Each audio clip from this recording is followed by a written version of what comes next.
In this video, I'm going to give you update about what I'm doing. And I want to start a new career, but I don't know what that career is going to be, so I'm trying different things to kind of figure out what I want to do. I also want to talk about the books I read in January.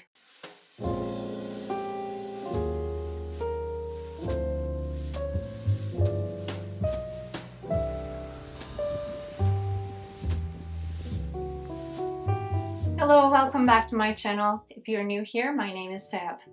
In this video, I'm going to give you a bit of a life update. Maybe it's not really a life update, but an update about what I'm doing. I've quit my corporate job and I want to start a new career, but I don't know what that career is going to be, so I'm trying different things to kind of figure out what I want to do.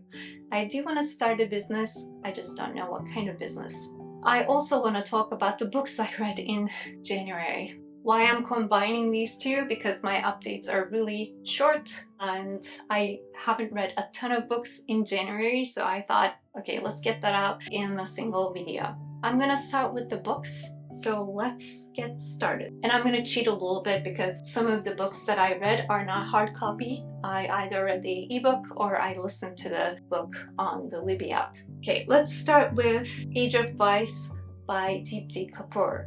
This is a big book about some gangs and mafia in India. It's a sad story, and I heard that this is going to be a trilogy. In the first book, there are some dark events and a lot of graphic violence in it. You're warned. It's the story of this poor boy from a small village being sold to a farmer, basically to work unpaid, and then we follow this character as his life changes, but then we learn about these other characters, a journalist, a mafia boss's son, and again, the whole story is horrific, and because it's so graphic, there's so much violence. I think at some point I felt like I was watching Kill Bill, and how when you watch this kind of Tarantino movies, you don't actually have a reaction seeing to all that blood and severed limbs and things like that. That's how I felt because there was so much of it in this book. It's an interesting read, and we learned some facts about life in India, specifically Delhi, and how life can be, how mafia operates, injustices, etc. And I'm looking forward to the other books in the series and see where the story is gonna go. The other book I read was the second book in the Devabad, if I'm pronouncing that right, trilogy, Kingdom of Copper.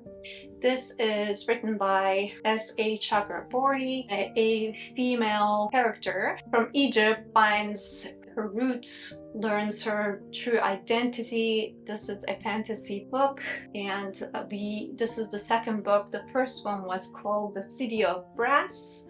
This is where the main character, Nahri, learns about the truth about her identity, her family, and goes into this fantastical world. In the Kingdom of Copper, the story continues, and there are lots of surprising turns. This is a really nicely written book, very engaging. There's some love, conflict, there is female empowerment, and also the main character is a Muslim woman, and that's also very interesting, and you don't see that a lot in fantasy, so that was kind of interesting. This is a trilogy, as I mentioned. The third book is called The Empire of Gold, and I'm going to read this one after I'm done with the current book I'm reading. So I recommend this trilogy. It's page-turner. The romance is not disgusting or badly written. These are well-written books. Please go check out if you don't know it. I need to cheat a little bit and look at my Goodreads. Another book that I read, it's called Ghost Empire. It's about the Byzantine Empire, or the Eastern Roman Empire, and the very bloody history and power struggles, but also the story of Istanbul or Constantinople. It's written by Richard Fiedler. He's not a historian, but he did a lot of research for this book, and I loved reading it because I grew up around Istanbul. So when the story is talking about the Sea of Marmara, I grew up just on the coast of the Sea of Marmara, and that is lovely to hear the descriptions and the history, and you realize how violent people were. A lot of eye gouging. Gouging? Yeah. A lot of mutilation and dark stuff for power, and how the city was taken by Ottomans. It's fun, just go read it. Next book is Beach Read by Emily Henry. So the Beach Read, I believe, was her first published novel. I like Emily Henry's writing. She just tells the story without having a lot of jarring descriptions. Well, she doesn't have any jarring descriptions. Her writing is really refreshing. I really enjoy it. I haven't read another romance writer yet. I think I will. But when I need something a bit uplifting and easy to follow, I read Emily Henry in between my difficult, sad books to kind of lift myself up. And then finally, I read There by Tommy Orange. This is a story of multiple Native Americans. Their lives are intertwined, and you read the stories of these various people. It just goes around and follows these different characters throughout their lives. And the stories are told from different characters' perspective. If you don't know a lot about the Native American experience and their life challenges, then this may be a good place for you to start. Because the story is told from different people's perspective, you kind of learn different ways of thinking about the identity and their experience in the society. And some of the stories go back to 70s, and some of them are in the 2000s. So it's kind of interesting to see that change in time, also change in perspectives, changing interpretation of these experiences and characters' thought process. Okay, so that's the books that I read. So 5 books I read in January. I wanted to read more, but I couldn't. Now the time for that little update. So first, I want to start with thanking everyone who has been watching my videos and engaging with the videos by liking them, by subscribing to my channel, by commenting on my videos. Thank you so much. That means so much to me. And please continue doing that. And please let me know what kind of videos you might want to see from me. I would really love to make content that also caters to your interests and needs, if that is something that I can actually provide. I started this channel initially thinking that, oh, someday I can make money from YouTube. And I quickly realized after I started posting regularly that that should not be my goal. I noticed that I enjoy making videos and sharing bits and tips and tricks that others might find useful. And I said this before, if just one person benefits from these videos, and only one, I'd say all this time I spent making these videos and editing is worth it.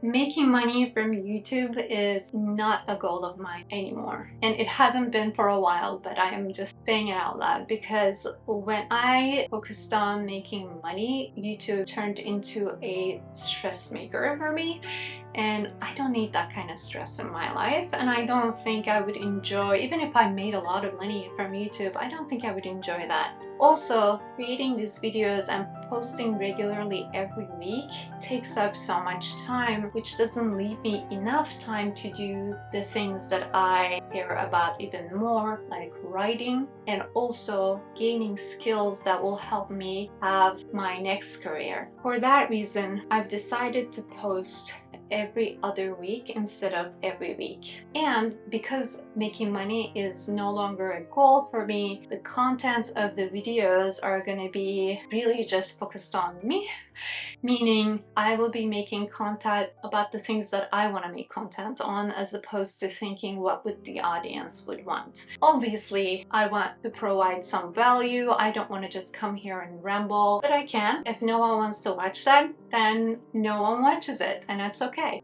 But obviously, I want people to watch what I'm putting out there, so I don't want to put up BS. There are so many channels out there that provide that. I just don't want to talk about things that I shouldn't be talking about. So I just want to make content that makes me happy, that I think might help other people. sharing my journey through finding a new career is one of those things. I just hope that I reach the audience who enjoy seeing those type of content. There are YouTubers that I watched that inspired me. I'm gonna link one of them, who is the reason I actually started writing. I have always wanted to write but never was able to start, and watching her finally moved me. So she inspired me, and I am writing regularly. I would like to spend more time on writing, and that's one of the reasons why I want to post less frequently. So I wanted to share that. You know, if you came here to find a specific type of content and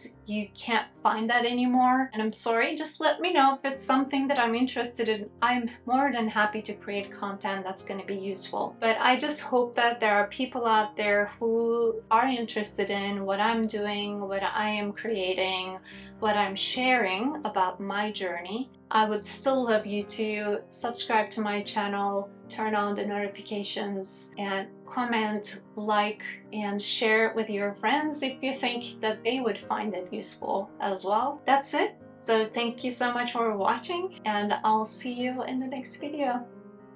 Bye.